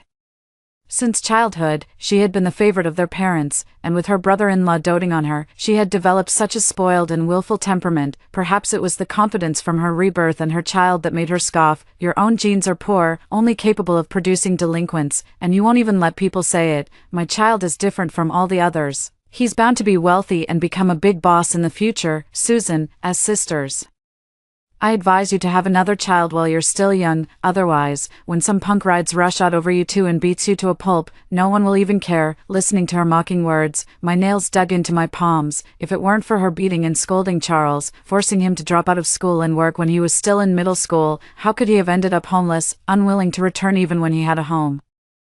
The day Helen hit him was also the day I learned about the child swap. After raising a child for 25 years only to be told he wasn't mine, my mind was in complete chaos. I wanted to confront Helen, question the hospital staff from back then, and demand answers from Sam Smith, but what I wanted most at that moment was to find Charles, my real child, the child who had been abused by her for so many years. Before I even got to see him, I was crushed under Helen's bus, hearing her sarcastic tone. Her husband rolled up his sleeves and stepped forward to hit her. My parents, standing nearby, saw this and quickly rushed to intervene. Harry, my brother-in-law, wasn't happy either. He snorted. Helen was just joking around. Was such a big reaction necessary? Having relatives like you is downright embarrassing. Before he could finish his sentence, my hot-tempered husband threw a punch straight at his face. As he was about to throw another punch, I grabbed his hand. Forget it, Wilson. In this new life, I just want to properly compensate my poor child. As for Helen, I'll find a way to deal with her eventually. There's no rush. That very night, we went through the transfer procedures. While packing my things in the hospital room, I overheard whispers from behind the curtain of the neighboring bed. My sister kept her voice low, but the excitement in it was unmistakable. I've been reborn, and our Sam will become a big boss in the future. At first, the others didn't believe her. But as Helen described it vividly, the three of them gradually grew wide-eyed with envy. After all, who wouldn't be tempted by the effortless luxury of living in a grand villa and achieving financial freedom? Taking turns, Mom and Dad held Sam Smith, no, now Sam Lincoln, calling him their precious grandson with every breath. Harry, overjoyed, slapped his thigh and couldn't stop grinning. That's my son for you, a true standout among men. When it came to my part, Helen had a smug look on her face. Susan's son will grow up to be a troublemaker. Dad frowned. Then we should keep our distance from them in the future. It would be troublesome if we got entangled with them. Mom also chimed in. Let's enroll Sam in a good school later, so he won't be corrupted by their kid. Standing outside the curtain, I heard their conversation loud and clear. Does she really think Sam Smith started his company all by himself? In my previous life, I often wondered how two decent, hardworking people like Wilson and me could have produced someone as cold, selfish, and cunning as Sam Smith. Not only does he refuse to acknowledge Helen as his birth mother, but if I didn't hold the majority of the company's shares, he probably wouldn't even give me the time of day, let alone provide a luxury villa or global travels, though frankly, I'd be more than happy to stay as far away from them as possible. Hearing the whispers still coming from behind the curtain, I tossed the instant noodle bowl straight and without a second thought, ignoring the startled cries from within, I turned and walked out of the hospital room. This is just the first gift I gave to Helen. With my previous work experience, I've been thriving at the company these past few years, and my promotions have skyrocketed. Outside of work, I spent all my time accompanying Charles, in my past life, under the oppression and abuse of Helen and her family. Charles started smoking and drinking at a young age and got into fights at school. Helen never reflects on her own faults. Instead, she scolds Charles as hopelessly incompetent. During his adolescence, Charles grew even more sullen and ruthless, completely rejecting Helen's discipline and staying away from home day and night. Had that home not been so utterly disheartening, why would he have placed his only hope for warmth in those delinquent friends?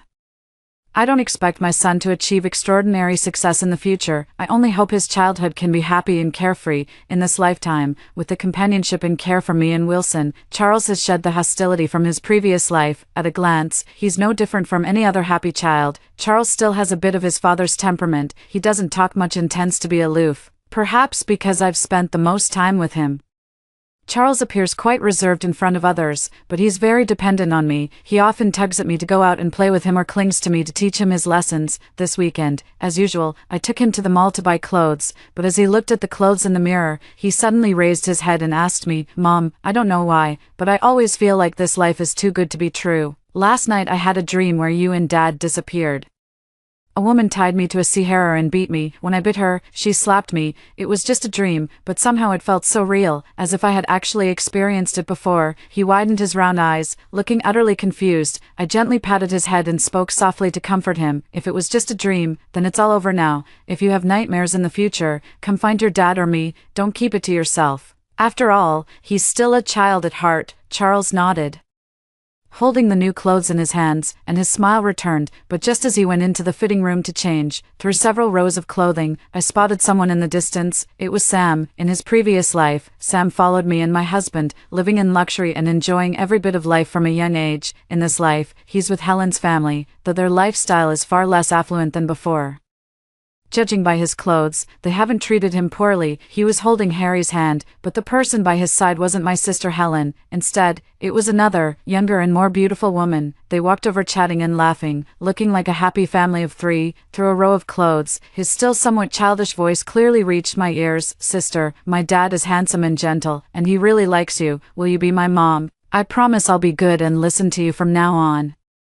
The pretty girl was clearly amused by his words and retorted, "What about your mom then?" Sam paused for a moment. "My mom is ugly and mean, always forcing me to study. She's nowhere near as nice as you, sis." Harry was standing just a few meters away playing with his phone, but he seemed not to hear anything, occasionally looking up at them with a smile in the corners of his eyes, not minding at all that his son was slandering his wife like this, and I'm afraid that at this moment, my sister was still foolishly preparing dinner at home for these heartless father and son. Seeing Sam like this, I wasn't the least bit surprised, because in his previous life, he had done exactly the same thing. Wilson opened a boxing club in the city, where he hired a few young girls as secretaries. In the past life, these young girls sweet-talked Sam into forgetting who he was with just a few words. Not only did he come home to beat and scold me, but he also humiliated me in public, saying I was old and haggard, and that he wanted a pretty sister to be his mother. In this lifetime, even after changing families, Sam remains as heartless as ever. As for Harry, he clearly gave in half-heartedly, unable to resist the temptation. I averted my gaze but secretly took out my phone to snap photos of Harry and that young girl being intimate. Just as Charles stepped out of the fitting room and I was about to take his hand to leave, I unexpectedly heard a sharp scream. "I'll beat you to death, you homewrecker." My sister, disheveled and stumbling, came into my view. It had been a long time since we last met. Gone was the refined elegance of her past life, replaced by exhaustion and a rustic appearance that made her look a full decade older. I had heard long ago that in order to groom Sam into a successful businessman as quickly as possible, my sister, who had never lifted a finger for household chores, gave up her job and devoted herself entirely to serving Sam. No wonder Harry and Sam were dressed head to toe in designer brands, while she had rushed out the door wearing only an apron, with faint traces of oil stains and food still visible on it. What a pity, she had placed such high hopes on the son, yet he was the one wishing for a prettier mother instead. Watching Harry intimately link arms with that woman, her sister completely lost it and lunged forward. Instead of confronting that cheating scumbag, she grabbed the young girl by the hair, hitting and pulling at her. "I'll beat you to death, you seductive vixen." Seeing the situation turn bad, Sam quickly dodged to the side, hiding behind a row of clothes. The young girl couldn't dodge in time. Her face was scratched with several marks by her sister, and her hair was yanked into disarray, but she wasn't one to be trifled with either. Seizing the opportunity, the girl also slapped her sister several times, leaving her momentarily dazed. The two of them wrestled, drawing a crowd of onlookers eager for drama. I stood to the side, quietly speculating about who would win this fight. My sister, having managed household chores for years, surely had far more stamina than this young girl. Sure enough, after a few rounds, my sister gained the upper hand. At the critical moment, Harry, who had been silent on the sidelines, suddenly stepped forward, pushed my sister aside, and shielded the girl behind him. "What's wrong with you?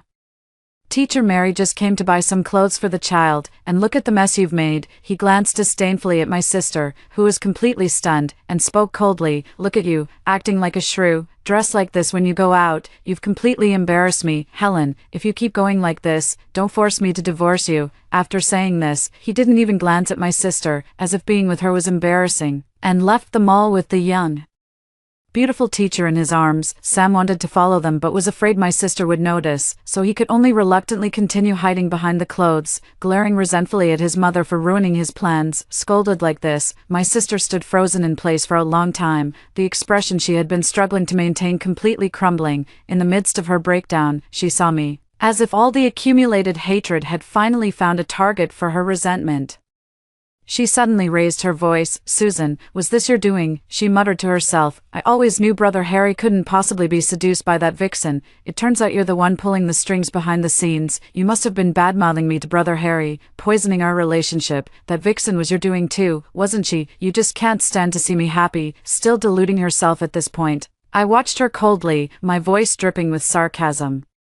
"Instead of suspecting me, you'd better care about your precious son. After all, such a good teacher was introduced to Harry by your precious son." When I mentioned Sam, Helen's emotions completely flared up. She turned a deaf ear to my advice and instead focused on the wrong point. "I get it now. Are you jealous of my villa and trying to take my son back?" I was completely speechless and couldn't be bothered to engage with her anymore, turning to leave, but unexpectedly, this action directly enraged my sister. "Susan, even you want to step on my head? Dream on," she screamed and grabbed a nearby clothes pole, charging towards me. Before I could dodge, a faster figure rushed ahead and forcefully collided with my frenzied sister. Though young, Charles was already quite sturdy. Caught off guard, my sister was violently shoved aside and fell to the ground. Charles then stood in front of me, shielding me firmly with his still-growing body. "Don't you dare bully my mom." This one sentence made my sister's face flicker between light and shadow. She stared at Charles for a long time, as if only just recognizing him as her son from her past life, and spoke in disbelief. "Impossible. Weren't you a rabid dog? You should be at odds with this despicable person. How could you possibly defend her like this?" Of course my sister was shocked, because in our previous life, Charles treated her in a completely different manner. I smiled without speaking. Just patted Charles's head and instructed him, "If you encounter this kind of situation in the future, don't rush out recklessly. Hide behind mommy. Mommy can handle it alone." Charles looked a bit aggrieved, pouting as he spoke, "But I'm afraid you'll feel wronged." After calming down for a moment, my sister finally steadied her emotions. Her gaze was disdainful. "I don't know what kind of spell you've cast on him to make him obey you like this, but even so, what does it matter? He'll just be a useless good-for-nothing in the future. You can keep clinging to this waste and end up lonely and helpless in your old age." She tried to stand up, but her foot was injured from the earlier fall. After several shaky attempts, she still couldn't manage it.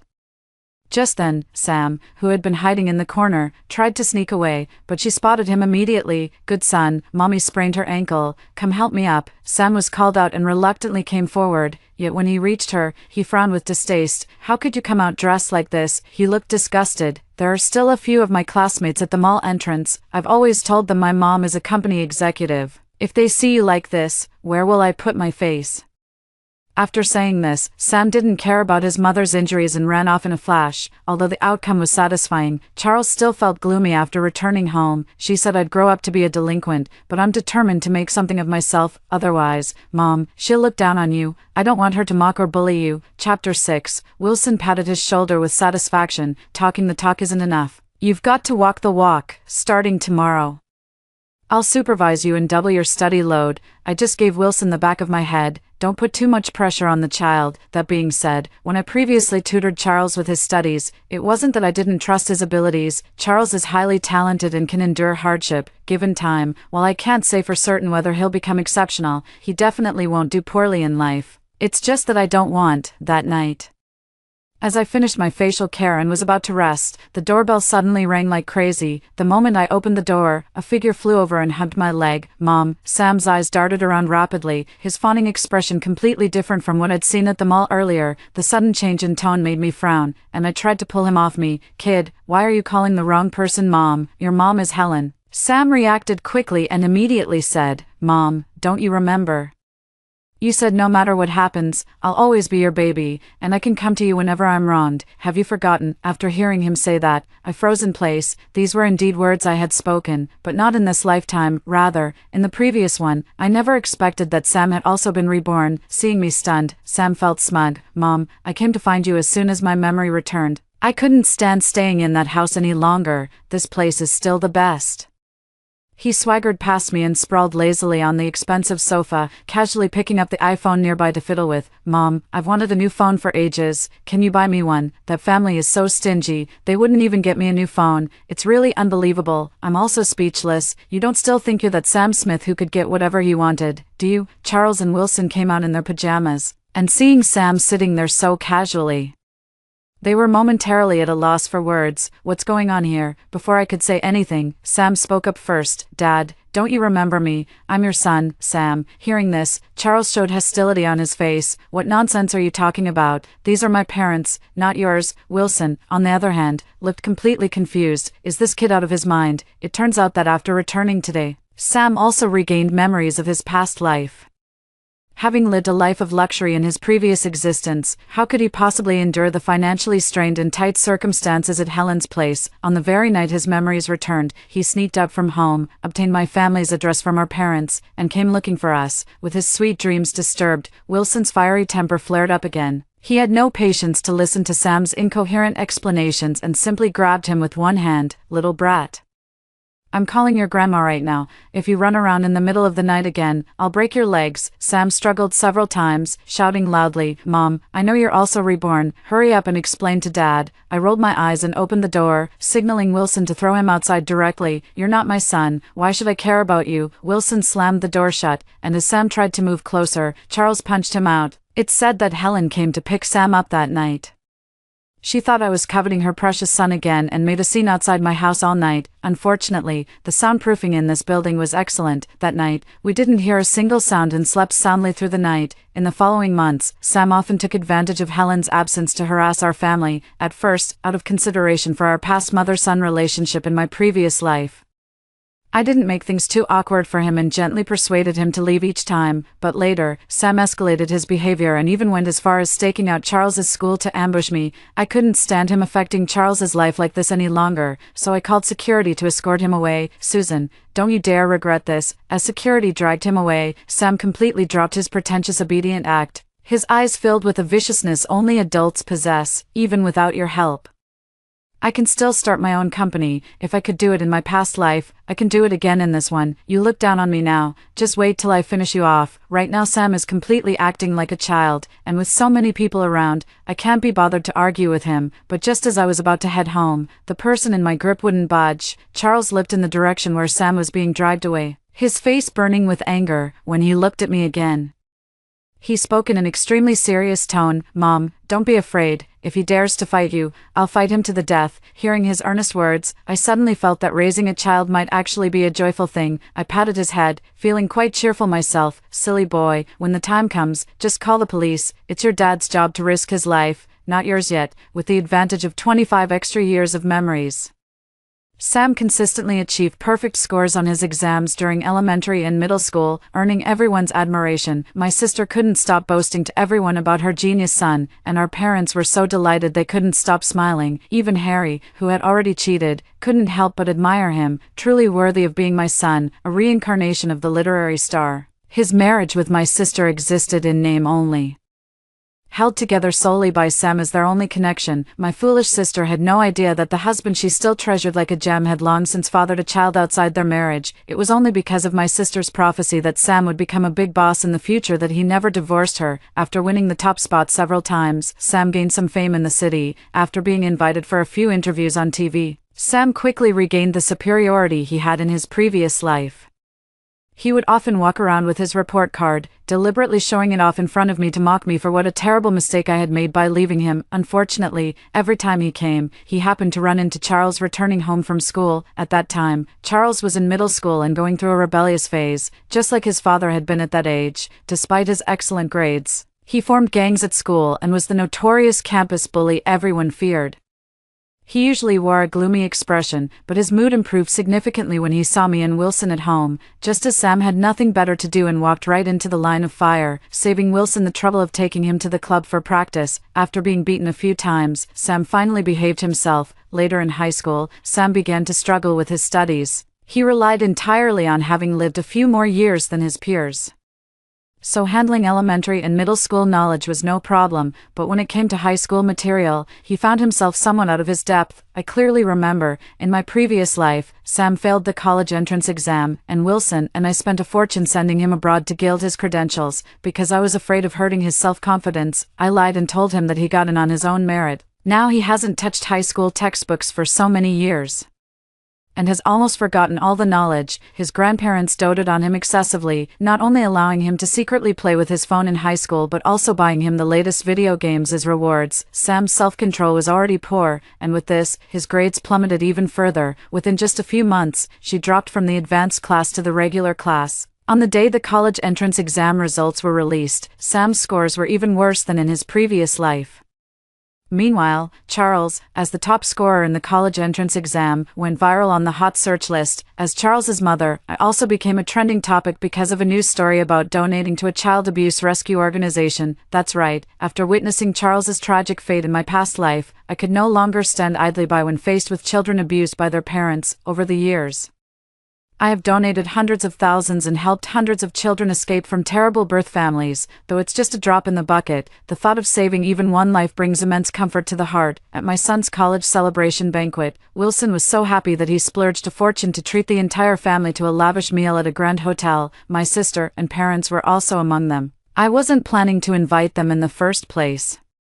Wilson and I had long planned to move to another city after Charles got into university, thinking that we might never see each other again. Meeting them one last time wouldn't be so bad. My parents also knew deep down that they hadn't been proper grandparents all these years, so ashamed they could only keep their heads down and pick at their food. The in-laws' relatives couldn't stop praising Charles, but when their gazes shifted to my sister, they looked puzzled. "I didn't know you had an aunt."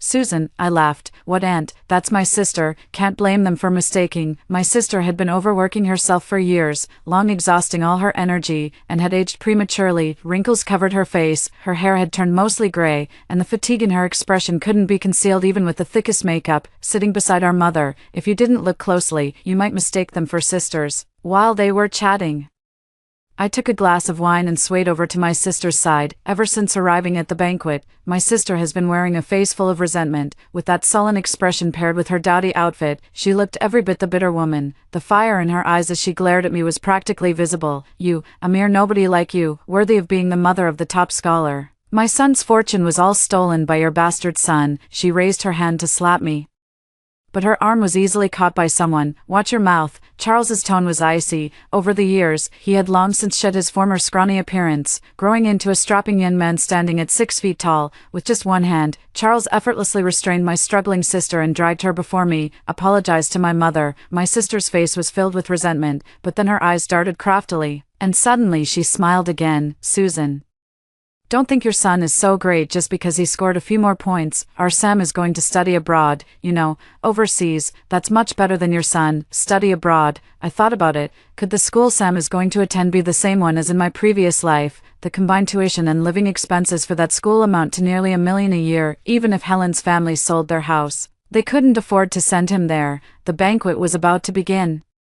I glanced at my sister, this lunatic, and directly splashed the wine in my hand onto her face. "Since my nephew is so promising, I'll give him this toast in advance." Our parents beside us hurriedly stood up, but under Wilson's intensely oppressive gaze, they obediently sat back down. From childhood to adulthood, my sister had never suffered such humiliation from me. Her eyes widened in shock. Momentarily forgetting to resist, I wiped the wine splashed on my hand.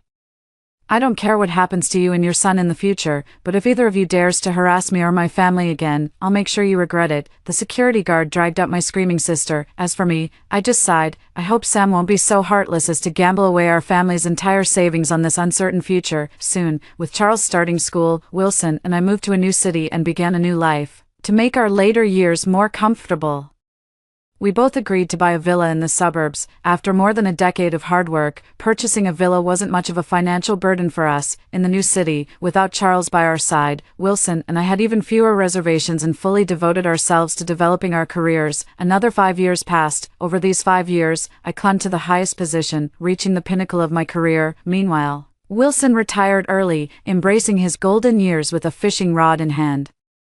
During this time, both he and I repeatedly considered paving the way for Charles in advance, mapping out a shortcut for him. To our delight, unlike Sam in the previous life, Charles, without any assistance from us, founded a studio alongside his outstanding university peers. He and his partner convinced the investors of a major company through excellent design and presentation, successfully securing funding without using a single cent we had prepared for him. Wilson and I were completely at ease, leisurely enjoying our time in the large villa, planning to take a few days off for a trip to France together. Before leaving, I went to a cleaning company to hire a housekeeper to tidy up the villa, but unexpectedly ran into Helen, whom I hadn't seen in years. It was said that back then, Sam insisted on going abroad, arrogantly believing he could find a high-paying part-time job while studying overseas. But he hadn't even lasted a year outside before quickly packing up and slinking back in disgrace. In his previous life, he spent lavishly abroad with the connections Wilson and I had arranged for him, never once worrying about money. This time around, alone and helpless, unable to find a decent part-time job, he soon found himself strapped for cash. After returning home without a degree, Sam tried his hand at starting a business again, but when he actually started doing it, he completely fell apart. After all, in our previous lives, it was always Wilson and I who handled everything for him. Sam just reaped the benefits without ever realizing how crucial the initial struggle was. Later, he floundered around like a headless fly. In the end, his investments failed, not only squandering Helen's savings of over a decade but also leaving him with millions in debt.